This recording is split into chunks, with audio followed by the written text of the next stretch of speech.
अच्छा, देखें जिस तरह मैंने आपको बताया कि रेक्टेंगुलर रूल हमने पढ़ना है, तो फ़र्ज़ करें आपके पास एक डेफ़िनेट इंटीग्रल है फ्रॉम ए टू बी और इंटीग्रल आपने एक फ़ंक्शन का मालूम करना है एफ ऑफ एक्स और integral from A to B F of X DX, ठीक है? आपने अगर ये इंटीग्रल मालूम करना है डेफ़िनेट इंटीग्रल्स की मदद से, ठीक है? स्क्रीन शो हो रही है ना आपको? जी सर। अच्छा जिस तरह मैं कह रहा था कि हमने रेक्टेंगुलर रूल की मदद से ये definite integral from A to B F of X DX ये हमने मालूम करना है।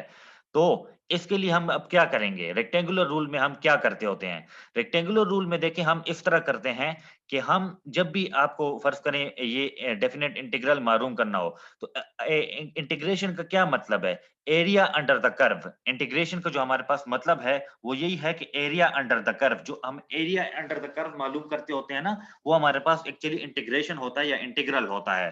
तो फर्ज करें ये हमारे पास एक फंक्शन का ग्राफ है, इस तरह। ये हमारे पास एक फंक्शन का ग्राफ है जिस पर मेरा अभी कर्सर चल रहा है।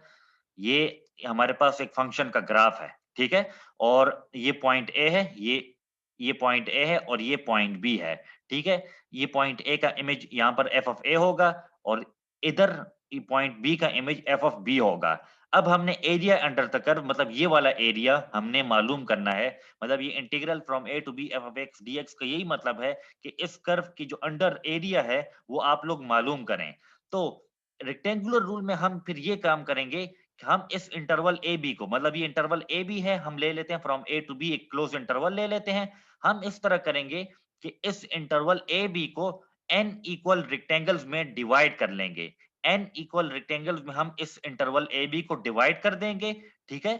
n इक्वल रेक्टेंगल्स में, ठीक है? मतलब एक तरह से इंटरवल को डिवाइड कर देंगे और मतलब इस अगर ये हमने एक रेक्टेंगल बना दिया इधर ना, यहाँ पर अगर आप देखें, यहाँ पर अगर हमने एक रेक्टेंगल बना दिया, फर्ज़ करें इधर ना, तो ये पॉइंट x1 हो जाएगा। ये पॉइंट इधर अगर हम एक और रेक्टेंगल बना दें, तो ये पॉइंट x2 हो जाएगा, ठीक है? इधर हम अगर एक और रेक्टेंगल बना दें तो ये पॉइंट x3 हो जाएगा।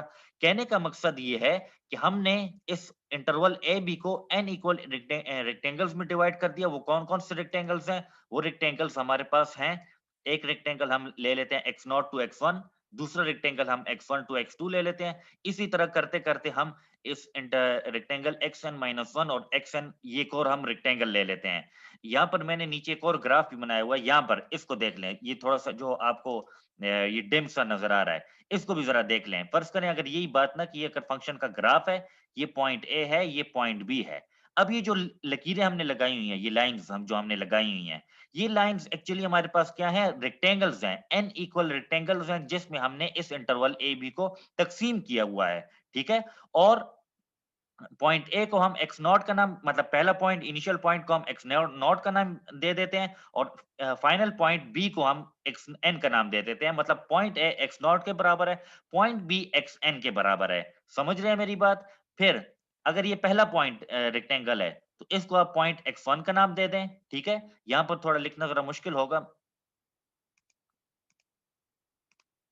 मैं कोशिश करता हूँ अगर यहाँ पर किसी तरह से लिख सकूं। नजर आ रहा है ना आप लोगों को? मैं एक दफा फिर कंफर्मेशन के लिए पूछ रहा हूँ आपसे। जी सर। अच्छा जी। तो अगर यहाँ पर फर्ज करें है एक है पॉइंट,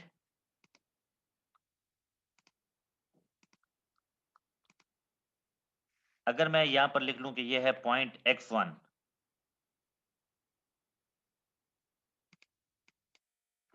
ये हो गया पॉइंट x1। देखिए यहाँ पर ये जो मैंने ये लिखा हुआ है ना, ये जो रेक्टेंगल है ये पॉइंट हो जाएगा x1, ठीक है? ये वाला अगर रेक्टेंगल है तो ये पॉइंट हो जाएगा x2। मतलब यहाँ पर मैं लिख लेता हूँ x2, सही है? मैं जरा इसको साइज कम कर दूं ताकि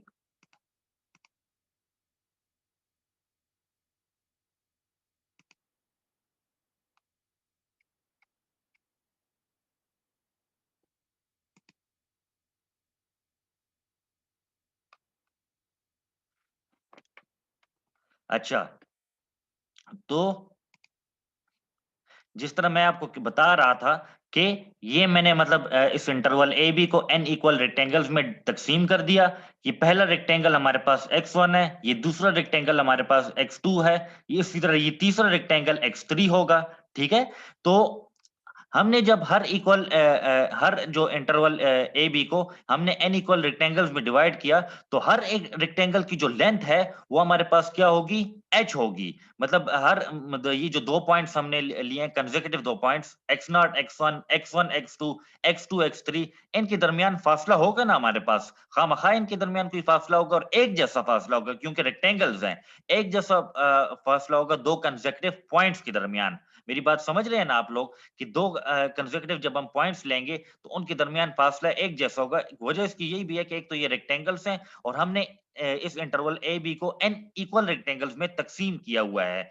तो और हर इंटरवल की जो लेंथ होगी वो बराबर होगी h की, मतलब दो पॉइंट्स के दरमियान जो फासला होगा वो बराबर होगा h के। और h को हम किसके बराबर ले लेंगे, h को हम बराबर लेंगे b minus A divided by n, where b is the final point, a हमारे पास इनिशियल पॉइंट है और n हमारे पास क्या है, नंबर ऑफ रेक्टेंगल्स है, कि आप इंटरवल ए बी को कितने रेक्टेंगल्स में तकसीम करना चाहते हैं, अब ये आप पर भी डिपेंड करता है। और ये बात याद रखिएगा, जितने ज्यादा आप रेक्टेंगल्स में इंटरवल को तकसीम करते जाएंगे, उतनी ज्यादा एक्यूरेसी ज्यादा होती जाएगी। क्योंकि ये बात मैंने आपको पहले भी बताई थी कि न्यूमेरिकल इंटीग्रेशन आपको इतना एग्जैक्ट आंसर नहीं देगा, ये आपको एक्यूरेट आंसर देगा, मतलब एग्जैक्ट के करीब तरीन आंसर देगा। जितना ज्यादा आंसर एग्जैक्ट के करीब तरीन होगा, उतनी ज्यादा हमारे पास एक्यूरेसी ज्यादा होगी। ठीक है, तो एक एक बात पहले से ये ज़हन में, अभी ये क्वेश्चन भी हम करेंगे तो उस पर भी आपको क्लियर हो जाएगा। लेकिन पहले से मैं जिस तरह बता दूं कि हम जितना ज्यादा इसको इंटरवल को रेक्टेंगल्स में तकसीम करेंगे, जितने ज्यादा रेक्टेंगल्स हम बनाते जाएंगे, उतना ही ज्यादा हमारे पास क्या होगा, एक्यूरेसी बढ़ती जाएगी। ठीक है, तो अब देखें, जिस तरह मैंने आपको बताया कि हमने इंटरवल ए बी को एन इक्वल रेक्टेंगल्स में डिवाइड कर दिया, हर इंटरवल की जो लेंथ है वो h के बराबर है, b minus A divided by n के बराबर है। ठीक है, अब देखें पहला पॉइंट जो हमने लिया हुआ है x1, ये बराबर है x नॉट प्लस h के। ये कैसे, मैंने आपको जिस तरह बताया कि दो कंसेक्यूटिव पॉइंट्स के दरमियान जो फासला है वो क्या होगा, h के बराबर होगा। अगर हम x नॉट को उस तरफ ले जाएं, अगर हम x नॉट को इस तरफ ले जाएं, मतलब जब भी आप x नॉट को अगर शिफ्ट करना हो, तो आप अगर x नॉट को दूसरी तरफ शिफ्ट कर दें, तो ये बन जाएगा x1 minus X naught equal to h, इसके बराबर बन जाएगा ना। ठीक है, इसी तरह अगर x2 आप लेंगे तो ये बराबर होगा x1 प्लस h के। कैसे, कि x2 और x1 में जो डिस्टेंस है वो बराबर होता है h के बराबर होता है। ठीक है ना, मतलब x2 माइनस x1 ये हमारे पास h के बराबर होगा। सही है, मतलब यहाँ पर अगर मैं लिखना चाहूं तो ये यही लिखूंगा कि x2 माइनस x1 it will be equal to h। अब यहाँ पर आप क्या काम करेंगे, यहाँ पर आप इस तरह करें कि आप x1 की वैल्यू पुट कर दें, x2 किसके बराबर है, x1 प्लस h के बराबर है। आप x1 की वैल्यू पुट कर दें जो कि x0 प्लस h की वैल्यू है। ठीक है, ये वैल्यू आप इधर पुट कर लेंगे तो ये x2 बराबर आएगा x0 प्लस 2h, इसके बराबर आ जाएगा। ठीक है ना, तो x2 हमारे पास बराबर आएगा x नॉट प्लस 2h के। ठीक है, जब आप x2 में x1 की वैल्यू पुट कर देंगे तो ये बराबर आता है x नॉट प्लस 2h के। इसी तरह अगर आप करते करते xn लेंगे तो ये बराबर आएगा x नॉट प्लस nh के बराबर आएगा। ठीक है, मतलब जो पॉइंट होगा h के साथ वो नंबर भी होगा एक तरह से, अगर दूसरा पॉइंट है तो h के साथ दूसरा नंबर होगा, तीसरा पॉइंट है तो h के साथ तीसरा नंबर होगा, चौथा पॉइंट है तो h के साथ चौथा नंबर होगा। बात समझ रहे हैं ना, तो जिस तरह आप, मैं एक दफा फिर इसको जरा जूम करता हूं कि आपको थोड़ा और क्लियर हो। अब देखें,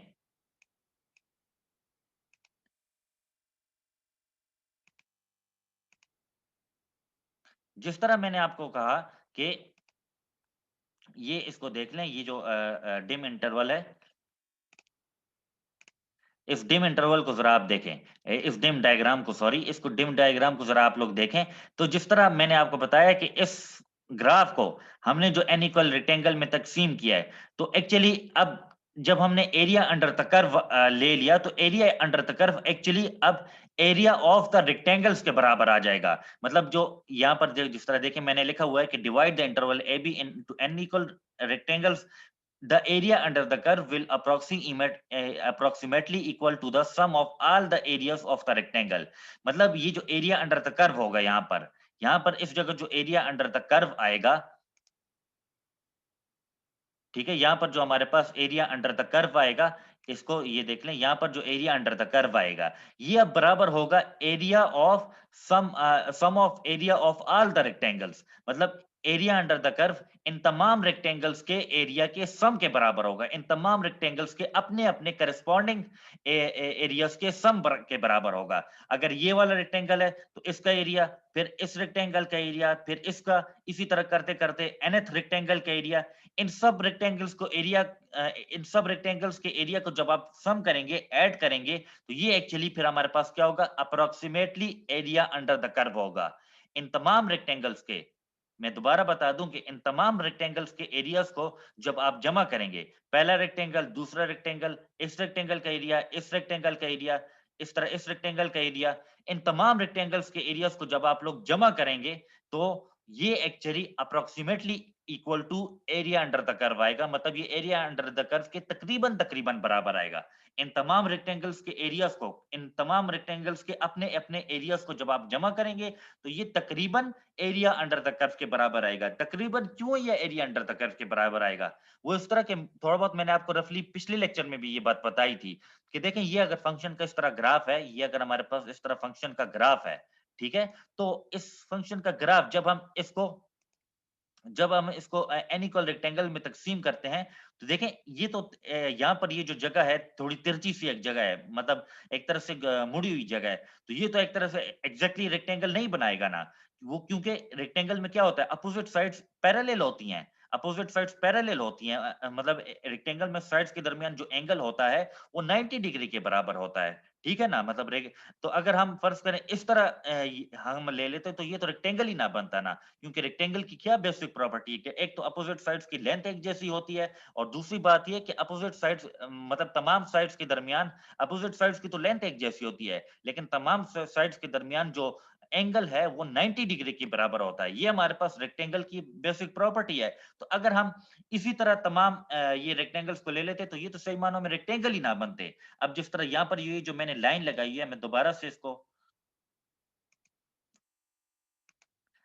से आपको जरा इसके साथ ये इस जगह को देखें, यहाँ पर इस जगह को जो मैं अपना कर्सर ये मोबाइल का सॉरी लैपटॉप का हिला रहा हूँ, यहाँ पर अगर इस जगह को हम देखते, तो ये तो एक्चुअली एक तरह से रेक्टेंगल ही ना बनता।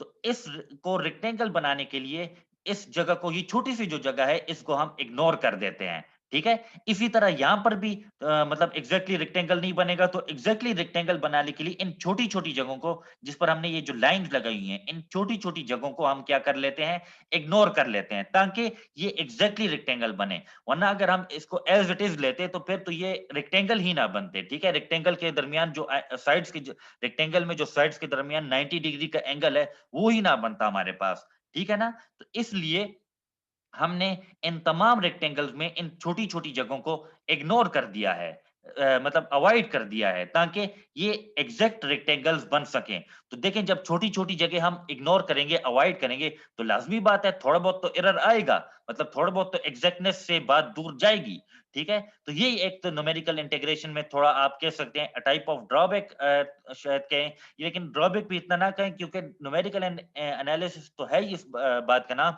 कि आपको अप्रोक्सीमेट आंसर मिले। अप्रोक्सीमेट आंसर में बस आपने ये चेक करना होगा कि वो कितना एग्जैक्ट के करीब है, मतलब वो कितनी उसमें एक्यूरेसी है, ठीक है। तो जिस तरह मैंने आपको कहा कि जब आप n इक्वल रेक्टेंगल्स में आप इसको तकसीम कर लेंगे, तो एरिया अंडर द कर्व इन तमाम रेक्टेंगल्स के एरियाज के सम के बराबर आ जाएगा। तो अब जब हमने इस डायग्राम को देखें, जिस तरह हमने तकसीम कर लिया इसको n इक्वल इन रेक्टेंगल में, तो integral from a to b f of x dx ये बन जाएगा x naught to x1 f of x dx, ये पहला रेक्टेंगल। फिर from x1 to x2 integral, दूसरा रेक्टेंगल। इसी तरह करते करते ये nth रेक्टेंगल, मतलब xn माइनस 1 टू xn, ये nth रेक्टेंगल है। अब देखें, ये वाला एरिया, ये पहले रेक्टेंगल का एरिया है, ये दूसरे रेक्टेंगल का एरिया है, ये तीसरे रेक्टेंगल का एरिया है, ठीक है। बात को समझ रहे हैं। अब फर्ज करें ये पॉइंट x नॉट है, तो इसका इमेज ऊपर क्या होगा, f ऑफ x नॉट होगा ना। मतलब अगर इस रेक्टेंगल की आप, एक तो होगी लेंथ, एक होती है विड्थ, तो देखें दोनों के दरमियान, पॉइंट्स के दरमियान जो फासला है, वो तो h के बराबर है, वो तो हमारे पास h के बराबर है। तो इस रेक्टेंगल की आप कह सकें कि इस रेक्टेंगल की विड्थ तो हमारे पास h है। अब इस रेक्टेंगल की लेंथ क्या है हमारे पास? तो फर्ज करें जिस तरह x नॉट है तो यहाँ पर f ऑफ x नॉट होगा। तो ये इस पूरी लाइन को हम f ऑफ x नॉट का नाम दे देते हैं। मतलब इस लाइन को मैं लिखने की कोशिश करता हूँ, इधर लिखता हूँ मैं यहाँ पर कि इस लाइन को हम f ऑफ x नॉट का नाम दे देते हैं।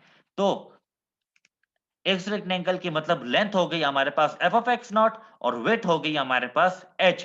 तो एरिया ऑफ रेक्टेंगल किसके बराबर होता है? लेंथ इंटू विड्थ के बराबर होता है ना। तो फिर ये पहले रेक्टेंगल का एरिया आ जाएगा f of x not into h। फिर आते हैं दूसरे रेक्टेंगल की तरफ। तो देखें ये अगर x1 है तो यहाँ विड्थ तो वैसी की वैसी h ही है। लेंथ देखनी है तो यहाँ पर x1 है तो यहाँ पर f ऑफ x1 होगा इसका इमेज। तो विड्थ को लेंथ हम f ऑफ x1 ले लेते हैं। तो लेंथ इंटू विड्थ मतलब f of x1 into h। फिर nth रेक्टेंगल, तो यहाँ पर अगर f X N minus one है, इसके में जा जाएगा f of x N minus one. तो लेंथ इसकी हो गई f of x N minus one और वेट इसकी हो गई h।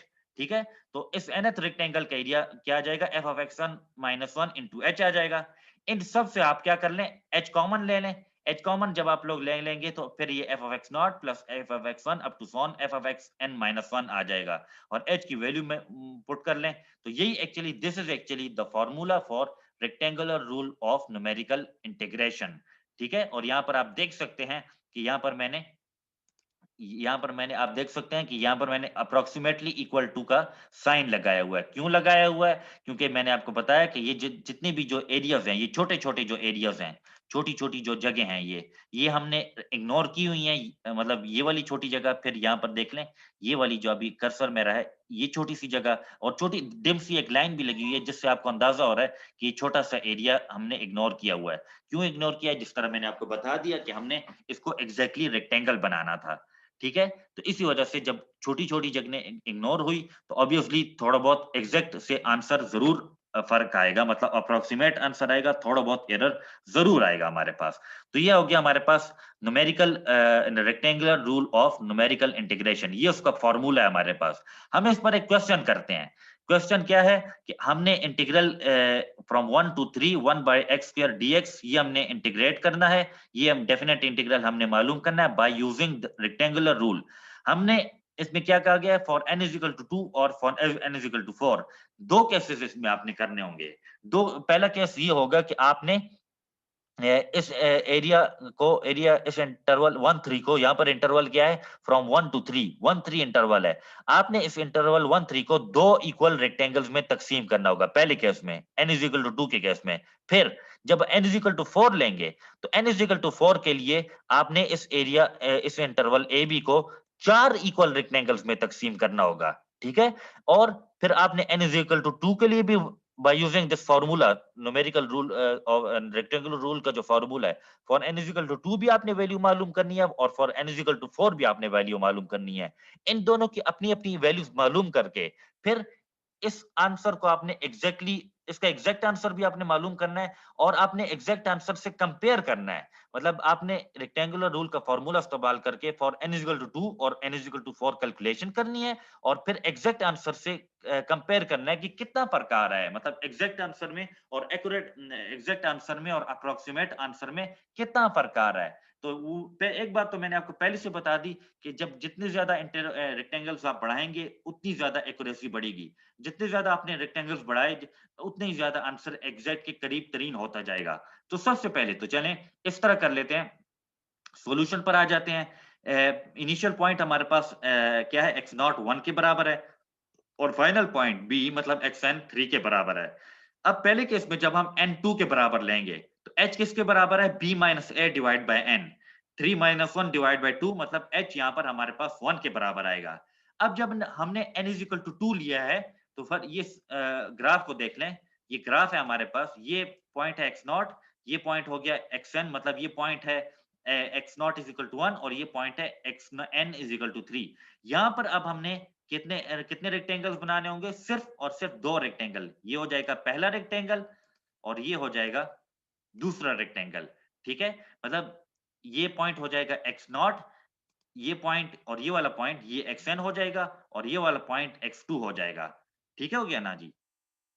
अब x नॉट इस केस में हमारे पास 1 के बराबर होगा। जब n इज इक्वल टू 2 लेंगे तो x2 हमारे पास x3 के बराबर होगा। अब x1 हमें चाहिए, तो x1 जिस तरह फॉर्मूला है कि, या ये बात आपको मालूम है कि दो कंसेक्यूटिव पॉइंट्स के दरमियान जो डिस्टेंस है वो h के बराबर होता है। तो x1 बराबर है x नॉट प्लस h के, मतलब x1 जो बराबर है x नॉट की वैल्यू जब आप पुट कर दें, x नॉट 1 के बराबर है और h की वैल्यू भी पुट कर दें, वो भी 1 के बराबर है, तो x1 हमारे पास 2 के बराबर आ जाएगा।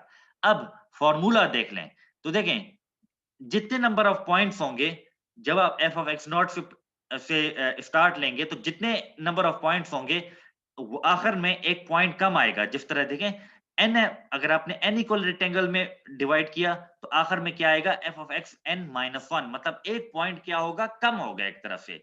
तो जब आपने n इज इक्वल टू 2 लिया तो फॉर्मूला में f of x not plus f of x1 आएगा। ये गलती से देखें यहाँ पर हमने f ऑफ x2 लिख लिया था, हालांकि f ऑफ x2 यहाँ पर शामिल नहीं है, क्योंकि अगर आप फॉर्मूले में देख लें तो फॉर्मूला में f ऑफ xn माइनस 1 है, मतलब n से एक कम तक आप जाएंगे। f ऑफ x नॉट से लेकर x से n से एक कम तक जाएंगे, तो यहाँ पर n2 है, तो आप f ऑफ x नॉट से स्टार्ट लेंगे और f ऑफ x1 पर रुक जाएंगे। तो h हमारे पास 1 के बराबर है, f ऑफ x नॉट मतलब x नॉट किसके बराबर है, 1 के बराबर, तो ये भी f ऑफ 1 हो जाएगा, ठीक है। और x1 किसके बराबर है, 2 के बराबर है, तो ये f ऑफ 2 हो जाएगा। इनकी करस्पॉन्डिंग वैल्यूज, मतलब f ऑफ x किसके बराबर है, 1 बाय एक्स स्क्वायर के बराबर है ना। f of x 1 by X square के बराबर है, तो इस के फॉर्मूले में 1 वैल्यू पुट कर लें तो 1 बाय 1 स्क्वायर, और 2 वैल्यू पुट कर लें तो 1 बाय 2 स्क्वायर, मतलब 1 बाय 1 मतलब 1 प्लस 1 बाय 4, ये हमारे पास आ जाएगा ना। ये और इसको 1 प्लस 1 बाय 4 ये बराबर आता है 5 बाय 4 की, विच इज इक्वल टू 1.25, ठीक है। ये हो गया अब क्या, 1.25। ये तो हमारे पास ये हमारे पास वैल्यू हो गई for by using for n is equal to 2। अब हम n इज इक्वल टू 4 ले लेते हैं, मतलब हम h बराबर लेते हैं b minus a divide by n। b अपनी जगह वही 3 के बराबर है, और a हमारे पास बराबर है 1 के, तो 3 माइनस 1 2 हो जाएगा, और n 4 के बराबर, मतलब 2 by 4 which is equal to 1 by 2। n is equal to 4 के केस में h हमारे पास क्या है, 1 बाई 2 के बराबर है। अब हमने पॉइंट्स मालूम करने हैं। यहाँ पर x नॉट हमारे पास देखें, जब n 4 होगा, इधर देख लें, जब n 4 होगा तो x नॉट तो वही 1 के बराबर होगा, और x 4 हमारे पास 3 के बराबर होगा।